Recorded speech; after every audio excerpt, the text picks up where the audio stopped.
آپ سب پر سلامتی ہو۔ احمد ندیم قاسمی کا لکھا ہوا ہے، زندگی کے جتنے دروازے ہیں مجھ پر بند ہیں، دیکھنا حد نظر سے آگے دیکھنا بھی جرم ہے، سوچنا اپنے یقینوں سے نکل کر سوچنا بھی جرم ہے، آسماں در آسماں اسرار کی پرتیں الٹ کر جھانکنا بھی جرم ہے، کیوں بھی کہنا جرم ہے، کیسے بھی کہنا جرم ہے، سانس لینے کی آزادی میسر ہے مگر زندہ رہنے کے لیے کچھ اور بھی درکار ہے، اور اس کچھ اور بھی کا تذکرہ بھی جرم ہے۔ زندگی کے نام پر بس ایک عنایت چاہیے، مجھے ان جرائم کی اجازت چاہیے، مجھے ان سارے جرائم کی اجازت چاہیے۔ ناظرین، میں ہوں یاسر رشید اور آپ میرا ویلاگ دیکھ رہے ہیں۔ ناظرین، کل میں نے اپنے ویلاگز کے اندر یہ بات کی تھی کہ پاکستان تحریک انصاف کا کوئی امیدوار اپنی حمایت تبدیل کر کے کسی اور پارٹی کے اندر شامل نہیں ہوا۔ اس وقت تک کی وہ اپڈیٹ نہیں تھی وسیم قادر والی، اور وسیم قادر کی پاکستان مسلم لیگ نون میں شمولیت کے بعد جس طرح کا ریاکشن دیکھنے میں آیا، ریاکشن کیا ہوا ہے کہ ان کا نمبر، ان کے گھر کا پتہ، ان کے عزیز و اقارب کے نمبر وہ تمام ٹویٹر کے اوپر اپلوڈ کر دیے گئے کسی کی جانب سے۔ اس کے بعد ان کے نمبر کے اوپر مختلف میسیجز جاتے رہے، لوگ نکلے اور گھر کے باہر جا کے انہیں نعرے بازی کرنا شروع کر دی، اور یہ قابل اطمینان بات ہے کہ لوگوں نے وہاں پہ گھر کے اندر گھسنے کی کوشش نہیں کی، لوگوں نے گھر والوں کے بارے میں جس طریقے سے باتیں ہو رہی تھیں اس طرح کا کوئی ریاکٹ نہیں کیا۔ یہ قابل اطمینان بات ہے، لیکن جس نے ووٹ دیا، اب بہت سارے لوگ یہ بات کرتے ہیں یہ تربیت ہے پاکستان تحریک انصاف کے کارکنان کی کہ گھروں کا گھیراؤ کرو۔ بھائی یہاں پہ تربیت کی بات کیا؟ تربیت وہ آپ ماضی یاد دلاتے ہیں کہ ماضی میں پارٹیز چھوڑ کے یہاں پہ آتے رہے، تو ماضی میں جو پارٹیز چھوڑ کے آتے رہے وہی ہارتے بھی ہیں۔ اب کے نتائج میں وہ تمام کے تمام لوگ جس طریقے سے برج ان کے الٹے ہیں، یہ عوام کی رائے ہے، اور عوام اگر تبدیلی چاہتے ہیں اور عوام نے اگر نیا ٹرینڈ سیٹ کیا ہے کہ کسی کو بھی کھڑا کر دیں، اگر ہمیں اس پہ تحفظات ہیں تب بھی وہ تحفظات کو بالائے طاق رکھتے ہوئے اس کو ووٹ دیں گے، تو عوام کا حق بنتا ہے کہ جس کو ووٹ دیا ہے اس سے جواب طلبی کی جائے کہ ہمارے ووٹ کے متبادل تم یہ کیا اقدام اٹھا رہے ہو، اور اسی وجہ سے اس کے نتائج میں یہ دیکھنے کو ملا۔ میں اس بات پہ خوش ہوں، مطمئن ہوں کہ کسی نے کوئی ایسا اقدام نہیں اٹھایا کہ جس سے گھر والوں کے اوپر کوئی گزند آئے۔ گھر والوں کا کوئی قصور نہیں ہے، گھر والوں نے ان کو نہیں کہا ہوگا کہ آپ چلے جاؤ۔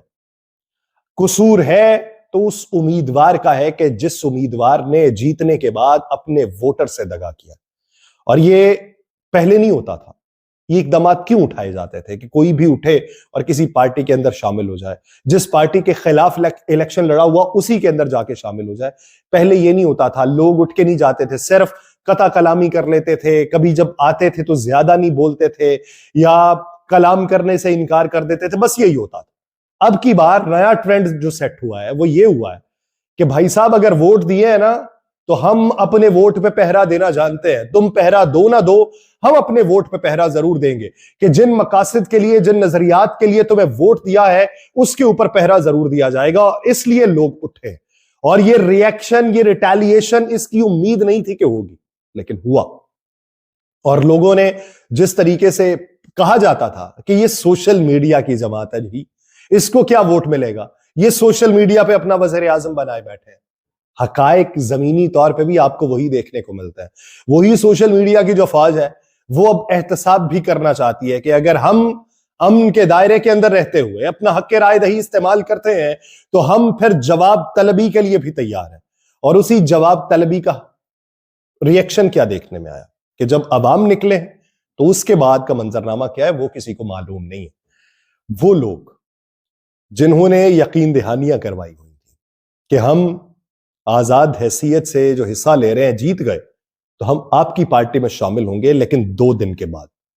انہوں نے کل جب ریاکشن دیکھا ہے نا دب کے بیٹھے ہوئے۔ بیشتر لوگ ہیں، کچھ لوگوں کے تو میں نام بھی جانتا ہوں کہ جن لوگوں نے باقاعدہ طور پہ یہ تسلیم کیا تھا کہ اگر جیت جائیں گے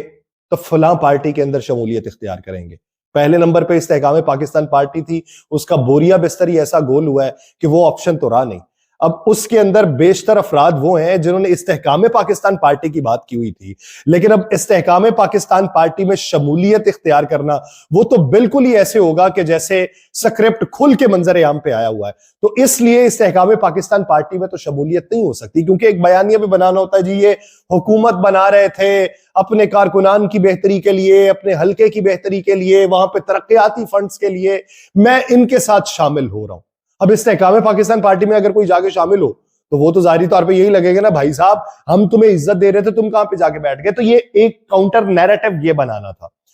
اب جب وہ لوگ جنہوں نے استحکام پاکستان پارٹی کی حمایت کا اعلان کیا ہوا تھا, اب اس کے بعد استحکام پاکستان پارٹی رہی نہیں, اس میں سے تو آدھے خاموش ہو گئے, پھر آدھے جو ہیں وہ اب اس تذبذب کا شکار تھے کہ کیا ہمیں کوئی پوچھے گا کہ ادھر جاؤ یا ادھر جاؤ. تو ان سے جب رابطے ہوئے ہیں مختلف پارٹیز کی طرف سے, تو یہ صورتحال دیکھ کے وہ دبک گئے. وہ کہتے ہیں کہ یہ ایک حلقے کی صورتحال ہے, اگر وہاں پہ عوام اس طریقے سے ریاکٹ کر رہے ہیں تو ہمیں نہیں معلوم کہ ہمارے حلقے کے عوام کس طریقے سے ریاکٹ کریں گے. وہ یہ لگتا تھا وسیم قادر صاحب کو کہ کچھ نہیں, لاہور کی سیاست میں ایسا ہوتا رہا, میں ڈیپٹی میئر تھا نون لیگ کا, میں رہا ہوں, اور نون لیگ سے میں پی ٹی آئی میں آیا تھا, تو اس وقت اتنی ریٹیلیشن نہیں ہوئی تھی, تو اب میں پی ٹی آئی سے نون لیگ میں چلا جاؤں گا تو کیا ریٹیلیشن ہوگی. یہ دو جماعتوں کا واضح فرق, دو نظریات کا واضح فرق, دو سوچوں کا واضح فرق ہے جو اس وقت ووٹر اپنے ذہن میں سوچ رہا ہے, اور جس بنیاد کے اوپر اس نے سلیکٹ کیا ہے کسی کو اور منتخب کروایا ہے, وہ اس بنیاد پہ کروایا ہے کہ ہم نے اگر تمہارے ساتھ کندھا لگایا ہے نا تو متھا لگانے کی بھی صلاحیت رکھتے ہیں. یہ بات ذہن میں رکھنا. اب دوسرے اس ضمن کے اندر چپ کر کے بیٹھ گئے اور باتیں کر رہے ہیں کہ بھائی صاحب ہم نہیں کر سکتے. کس طریقے سے کریں گے تو ری ایکشن بہت خراب آئے گا, اور جب ری ایکشن خراب آئے گا نہ ادھر کے رہیں گے نہ ادھر کے رہیں گے. ان میں سے کچھ افراد وہ ہیں, کیٹیگرائز تھے یہ, کچھ افراد وہ ہیں جنہوں نے الیکشن سے پہلے ہی پیسے لیے تھے. وہ باقاعدہ ٹوکن آف لو کے طور پہ دیے گئے تھے کہ دیکھو تم جیتو یا نہ جیتو, جیت گئے تو ہماری پارٹی میں آ جانا, نہ جیتے تو اسے ٹوکن آف لو سمجھ کے رکھ لینا, یہ پیسہ لے لو. اور لوگوں نے لیے, لوگوں نے لے کے رکھے ہوئے. لیکن اس کے باوجود بھی اب وہ یہ سمجھ رہے ہیں کہ یہ جو لیے ہوئے ہیں یہ واپس کریں یا یہ ہڑپ کے بیٹھ جائے اور پھر بھی ادھر ہی بیٹھے رہیں. یہ موجودہ طور پہ صورتحال ہے, اور اسی صورتحال کے تناظر میں جس طریقے سے ایک ویو کل رات سے چلانے کی کوشش کی گئی ہے, میرے اندازے کے مطابق وہ ویو ٹھیک رہی ہے. دوسری بات, سڑکوں کے اوپر احتجاج نہ کرنے والی جو پالیسی اپنائی گئی ہے, آر اوز کے دفاتر کے باہر جو پالیسی رکھی گئی اور سڑکوں پہ احتجاج نہ کرنے کی جو پالیسی رکھی گئی, یہ ماضی کو دیکھتے ہوئے حال کے اندر بہت اچھی ہے. کیونکہ کچھ اطلاعات تھیں کہ مثال دے دیتا ہوں, جگہ کا نام نہیں دیتا, ایک پیٹرول پمپ کے اوپر سرگودا نمبر کا مزدا جس کے اوپر پاکستان تحریک انصاف کے بینرز بھی لگے ہوئے تھے, جھنڈے بھی موجود تھے, وہ وہاں سے پیٹرول ڈلوا رہا تھا, اور اس علاقے سے پیٹرول ڈلوا رہا تھا جس علاقے میں پی ٹی آئی کا جھنڈا بہت دور کی بات ہے. وہاں پہ اگر پتہ بھی چل جائے کہ یہ کارکن ہے پچھلے دنوں میں, تو وہ بھی حوالات کی سیر کر لیتا تھا. لیکن وہاں پہ اس مسئلے کو پوچھنے والا کوئی نہیں, اس کے ساتھ ایک پک اپ تھی, ان کو پوچھنے والا کوئی نہیں تھا. تو یہ حکمت عملی اچھی اپنائی گئی تھی کہ لبرٹی کے اندر جو احتجاج کی کال دی گئی تھی, اس احتجاج کی کال کو واپس لے لیا گیا. اب یہ دیکھتے ہیں کہ پاکستان تحریک انصاف کا جو کارکن, سپورٹر اور ووٹر ہے, وہ کس حد تک اس معاملے کے ساتھ سنجیدگی اختیار کرتا ہے اور اپنے امیدوار کو اپنے ساتھ مضبوطی سے پکڑے رکھتا ہے. کیونکہ امیدواروں نے اپنے جسم پہ تیل لگا لیا ہوا ہے, وہ جس طرح پہلوان لگا لیا کرتے تھے کہ کوئی پکڑے گا تو پھسل کے نکل جائیں گے. تو لگتا یہ ہے کہ ووٹر نے بھی ہاتھ پہ مٹی لگا لی ہے کہ بھائی اگر تو تیل لگا کے بیٹھا ہے نا بازو کو, تو ہم نے بھی مٹی لگائی ہے, یہ گرفت نہیں چھوڑیں گے, کہیں جانے نہیں دیں گے. دیکھتے ہیں کتنی پروازیں معطل ہوتی ہیں. مجھے دیجیے اجازت, اللہ نگہبان.